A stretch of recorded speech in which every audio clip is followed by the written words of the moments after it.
We're now going to recognize members for 5 minutes of questions, and I will begin by recognizing myself.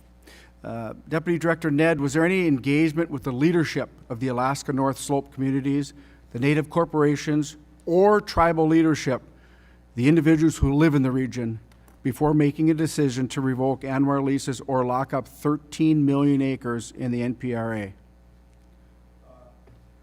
Chairman, it's my understanding that there have been engagement, ongoing engagement, dating back many years, and that engagement continued through the Secretary's decision. I beg to differ. I don't believe all people were consulted. In fact, many of them found out through the newspaper.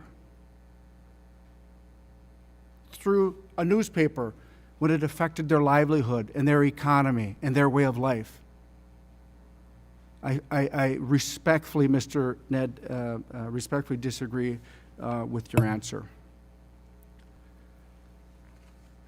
The White House's national strategy for the Arctic region says under Pillar 3, quote, "We will also work with allies and partners to expand high standard investment and sustainable development across the Arctic region." Do you believe, Mr. Ned, this administration's recent decisions are in line with that strategy? Congressman, what I can say is that the administration is carefully looking at a careful balance of how to develop in the Arctic National Refuge, and after looking at the previous issue and the legal deficiencies in that analysis, decided to do supplemental. I believe, again, the intent is to do a supplemental and comply with the law. You said legal. Is it customary for the BLM to remove leases without litigation? There have been cases where leases has been removed. I don't know when you say customary what you mean, Congressman, but they have leases that have been removed without litigation. And where were they? I can get back with specific, but I know in the lower 48, so for my 12 years of being a part of this program, 18 years of being a part of this program, that has happened. So is it customary in the BLM to remove leases without somebody putting some forth a litigation? I think it's not, right? Would you agree that it's not? Again, over my 18 years in this program, leases has been removed where there was no litigation.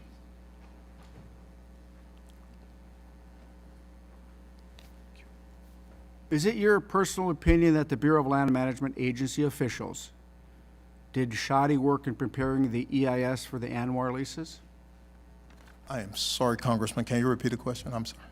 Is it your personal opinion that the Bureau of Land Management agency officials did shoddy work in preparing the EIS for the ANWR leases? I'm trying to get why you canceled them. I can say again, there were legal fundamental issues with preparing the analysis, and so the agency's taken a second look at that. I want to make sure I understood you. You're saying that the agency itself, the BLM who did the EIS, didn't do the proper work, so you or this administration revoked the leases? Is that what you just said? What I'm saying, Congressman, is after a thorough review, the conclusion was there were legal fundamental issues that required the agency to do additional analysis. Did you work with the tribal communities? It is my understanding, again, that throughout the entire process, communities were involved. As I sit here today, Congressman, I cannot give you the names of everyone.